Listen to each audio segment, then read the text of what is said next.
اور سید صاحب کا جھومے سٹ سے انہوں کے سامنے دبلے پتلے آدمی کا جھومے بچائے آ گئے سامنے کھڑے ہوئے. مجمع بغداد کا جمع چاروں طرف سے منظر دیکھنے کے لیے کہ ایک دبلا آدمی جنید کی پیٹھ لگانے آیا ہے. جب سید صاحب قریب گئے غور سے سننا تو سید صاحب نے کہا تھا جنید میں تمہارے نبی کی آل ہوں, میں سید ہوں جنید تمہارے رسول کی اولاد میں سے ہوں.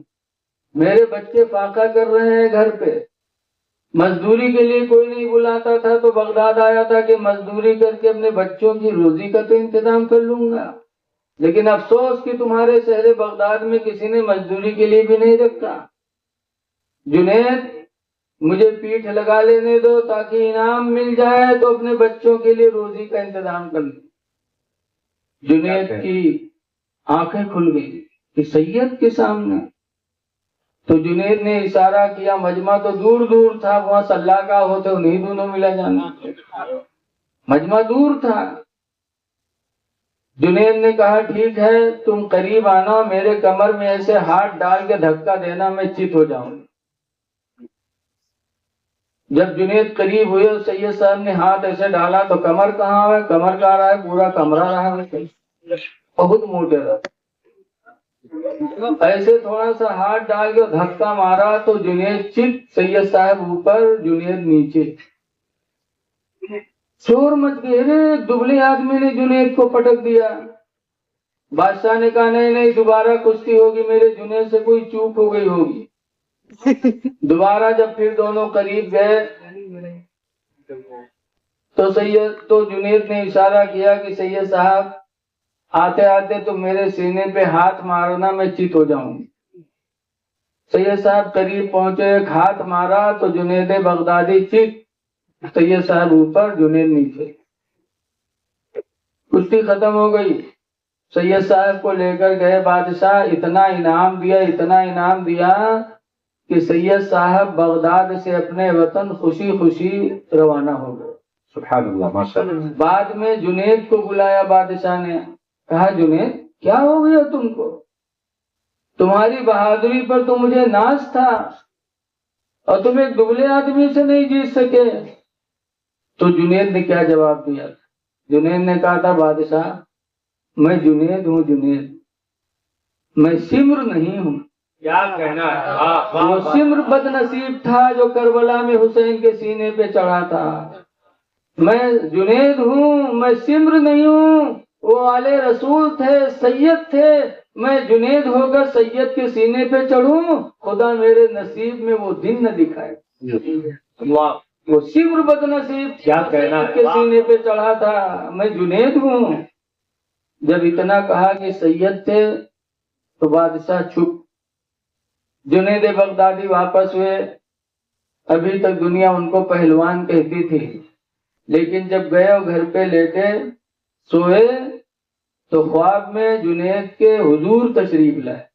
سبحان اللہ ماشاء اللہ. اور یاد رکھو شیطان کسی کی بھی صورت بنا سکتا ہے لیکن نبی کی صورت نہیں بنا سکتا. کیا کہنا, بے شک بے شک. اسلام کا مسئلہ ہے کہ ہر انسان کی شکل میں شیطان تو آ سکتا ہے لیکن نبی کی شکل میں نہیں آ سکتا. سرکار تشریف لائے اور جنید کی پیشانی پہ ہاتھ رکھتے ہیں, کہتے جنید تم نے میرے اولاد کی عزت کی ہے, میری دعا ہے اللہ تمہیں دونوں جہان میں عزت عطا فرمائے. سرکار نے دعا کی. جنید لیتے تھے پہلوان بن کے, لیکن جب صبح اٹھے تو اللہ کے ولی بن کر کے. سبحان اللہ ماشاء اللہ. نعرہ تکبیر, نعرہ رسالت, فکر شہدائے کربلا کانفرنس, مقام فیضان مسلک اعلی حضرت فیضان مسولی شریف. تو سیدوں کی تعظیم سے انسان کی زندگی میں انقلاب پیدا ہوگا. کیا کہنا, واہ. میں نے کہا شیطان سب کی شکل بنا سکتا, نبی کی شکل. شیطان ہمارے تمہارے خواب میں یہاں آوا تھا کی شکل میں بتاؤ. بحرین شریف میں ایک چھوٹی تکیا ہے, وہاں مفتی شمس الدین صاحب ہیں. ایک آدمی گیا تعویذ بنوانے کہ حضرت بستر پہ پیشاب ہو جاتا ہے، تعویذ بنا دیجیے، تو حضرت نے تعویذ دے دیا۔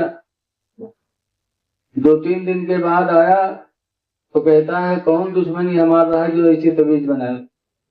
کہیں کہا ہوا، کہیں جا اب تک تو پیشاب ہی کرتا تھا، لیکن تعویذ لے کے گیا، لیٹا تو رات میں مجھے پیخانہ لگا، پھر ایک شخص مجھے لے کے گیا اور میدان میں بٹھا دیا، اور جب میں نے پیخانہ کیا دھڑ سے تو دیکھا بستر گندا، تو اب تک پیشاب ہی کرتا تھا، تم نے ایسی تعویذ بنائی کہ پیخانہ بھی ہونے لگا۔ تو شیطان سب کی شکل بنا سکتا ہے لیکن نبی کی شکل نہیں بنا سکتا۔ اے لوگوں، اہل بیت کی جتنی محبت کرو کم، بے شک۔ اعلیٰ حضرت کے چھوٹے بھائی مولانا حسن رضا خان فرماتے ہیں کہ کس زبان سے ہو بیان مدح شان اہل بیت۔ سبحان اللہ، ماشاء اللہ۔ اہل بیت کی شان کس زبان سے، کس زبان سے ہو بیان مدح شان اہل بیت، مدح گوئے مصطفیٰ ہیں مدح خوان اہل بیت۔ واہ، اس لیے آج ہم کو آپ کو اہل بیت کی زندگی سے سبق لینا، صرف یہی نہیں کہ ہم محبت کرتے ہیں، محبت کرنے کے لیے اہل بیت کے اصول کو اپنانا پڑے گا۔ حضرت امام حسن ہیں، ان کو دیکھو جو جتنا نیک ہوتا اتنے اس کے دشمن ہوتے۔ دیکھیے بھدوہی ضلع سے آنے والے نعت رسول پڑھنے والے شاعر آپ کی اسٹیج پہ تشریف لائے ہیں، انشاءاللہ میرے بعد آپ ان کا کلام سنیں گے۔ کیا کہنا ہے؟ جتنے اچھے ہوتے اتنے ہی ان کے دشمن ہوتے ہیں۔ حضرت امام حسن کے بھی دشمن ہو گئے، جبکہ اتنے اچھے تھے کہ ایک دن حضور مسجد میں خطبہ دے رہے تھے، امام حسن کھیلتے کھالتے پہنچ گئے تو حضور نے امام حسن کو اپنے بغل میں بٹھالا اٹھا کے اور کہا لوگوں میرا نواسا حسن ایسا ہے کہ ایک دن آئے گا کہ میری امت میں جب پھوٹ پیدا ہوگی، 2 گروپ ہو جائیں گے میری امت میں مسلمانوں کے اندر، تو میرا بیٹا حسن دونوں میں صلح کرا کے ایک کرا دے۔ سبحان اللہ۔ یہ سرکار نے حسن کے بارے میں فرمایا تھا۔ وہ حسن کو زہر پلایا کسی نے پانی میں، اور زہر کا پینا تھا کہ خون کی الٹی ہونے لگی، ایسی الٹی ہوئی کہ امام حسین دیکھے تو کہتے بھائی جان کیا ہو گیا آپ کو خون کی الٹی ہو رہی ہے؟ امام حسن کہتے ہیں مجھے کسی نے پانی میں زہر دے کے پلا دیا۔ کہا بھائی جان کس نے پلایا؟ اس کا نام بتا دو۔ کہا نام پوچھ کے کیا کرو گے؟ کہا میں اس سے آپ کا بدلہ لوں گا۔ تو امام حسن کہتے ہیں حسین میں نے اپنا سارا معاملہ خدا کے حوالے کر دیا ہے، تم سے بہتر بدلہ لینے والا میرا خدا ہے۔ یہ کہہ کے امام حسن نے خاموش کر دیا، کہا تم سے بہتر بدلہ لینے والا میرا خدا ہے اور میں نے سارا معاملہ خدا کے حوالے کر دیا۔ کیا کہنا ہے؟ واہ اے لوگوں، امام حسن کی زندگی سے سبق ملتا ہے کہ اگر آپ کو کوئی تنگ کرے، کوئی پریشان کرے تو آپ ظلم کا بدلہ ظلم سے نہ دو، بلکہ صبر کر کے اور اپنا معاملہ خدا کے حوالے کر دو، خدا تم سے بہترین بدلہ اس سے لے، اور ایسا لے گا کہ احساس بھی لوگوں کو نہیں ہوگا۔ تو اے لوگوں، اہل بیت کی زندگی سے سبق لینا چاہیے، لیکن آج دیکھا جاتا ہے کہ اگر کوئی ایک جھاپڑ مار دی تو کہ جانے لے ایک آدمی سوچ لے، بولو ہے کہ نہیں؟ سیتا پور میں تقریر کر رہا تھا، ایک طرف مرد ایک طرف عورت تقریر کرتے رہیں کہ دوی مہروئی بھیڑی آئی گی اور دونوں ایک دوسرے جھونٹا پکڑے، بہت چھوڑے لیکن چھوڑے نہیں، پورا مجمع خراب کر دیں، جیسے سڑوے نہیں بھیڑی آ جاتے روڈ پر، جتنا لاٹھی ڈنڈا مارو لیکن ہٹنا ہی، پورا مجمع خراب کر۔ اے میری ماں بہنوں، جب تم پر کوئی مصیبت ڈالے تو حسن کی زندگی کو سامنے رکھو، بدلہ نہ لو، گالی کا جواب گالی سے نہ دو۔ تم نے اس نبی کا کلمہ پڑھا جس نبی کے بارے میں بخاری شریف کے حدیث کے اندر آیا ہے کہ لا یجزی السیئۃ بالسیئۃ، کہ اللہ کے رسول برائی کا بدلہ برائی سے نہیں دیا کرتے تھے، کیا کہہ وَلَٰكِن يَعْفُوا وَيَصْفَحُوا، لیکن وہ معاف کر دیا کرتے تھے، درگزر کر دیا کرتے تھے۔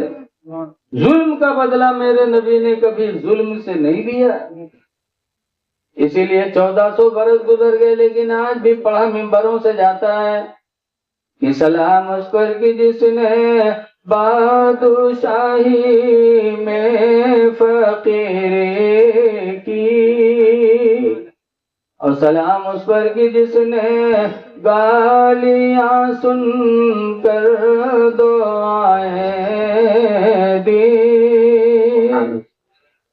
ظلم کا بدلہ ظلم سے نہ دو۔ نبی کریم کی زندگی ہمارے تمہارے لیے نمونے عمل ہے۔ بد دعا بھی نہ دو، میرے نبی نے کبھی بد دعا بھی نہیں دیا۔ طائف، آج تو ہم کو زین العابدین بھائی جو چینل چلاتے ہیں، انہوں نے مجھے بلایا، میں کار سے آیا، کار سے جاؤں گا، اتنے سکون سے یہاں آیا، بڑھیا بڑھیا کھانا کھاوا، اور اللہ کے رسول کو کسی نے بلایا نہیں تھا۔ اللہ کے دین کو پھیلانے کے لیے میرے پیغمبر مکہ سے طائف گئے، کافی دور ہے، کئی کلومیٹر، وہاں گئے، لوگوں کو جمع کیا، اور جمع کرنے کے بعد یہی کہا تھا، لوگوں لا الہ الا اللہ، اللہ کے سوا کوئی عبادت کے لائق نہیں ہے۔ اتنا کہا تھا کہ پتھر کے لوگوں نے طائف کے لوگوں نے میرے پیغمبر پر پتھر چلائے، یہاں تو روپیہ ملا، وہاں پتھر چلے تھے، تو اتنے پتھر چلے تھے کہ سرکار کی پنڈلیاں زخمی ہو گئیں اور سرکار کے جوتے خون سے بھر گئے۔ ایسے موقع پر جو لوگ ساتھ میں تھے ان لوگوں نے کہا ادعو علی المشرکین، اے اللہ کے رسول ان مشرکوں پر بد دعا کر دو، ہلاک ہو جائیں۔ تب اس وقت بھی میرے پیغمبر نے بد دعا کے لیے ہاتھ نہیں اٹھایا، بلکہ اس وقت بھی کہا تھا اللہم اہدی قومی، اے اللہ میری قوم کو ہدایت دے دے۔ بد دعا نہیں مانگی، آواز تنک تنک بات پر بد دعا، تنک جھگڑا ہوئے گی بد دعا۔ ایک گھر میں مرد میں ہارو جھگڑا ہوا تو مردوا ہاری گا، آج مرد ہارت ہے، یہ نہیں ہارت۔ جب مردوا ہار گا تو بد دعا کرے گا، یا اللہ ہم جھٹے ہوئے تو ہم کا اٹھا لو، یا اللہ یا جھٹی ہوئے تو ان کا اٹھا لو، یا اللہ ہم جھٹے ہوئے تو ہم کو اٹھا لو، یا اللہ یا جھٹی ہوئے تو ان کا اٹھا لو۔ بہورتیوں کو پھیلا دی، یا اللہ یا اللہ یہ جھٹا ہے تو ان کا اٹھا لو، اور یا اللہ ہم جھٹے ہوئے تو ان کا بیوہ کہہ دو۔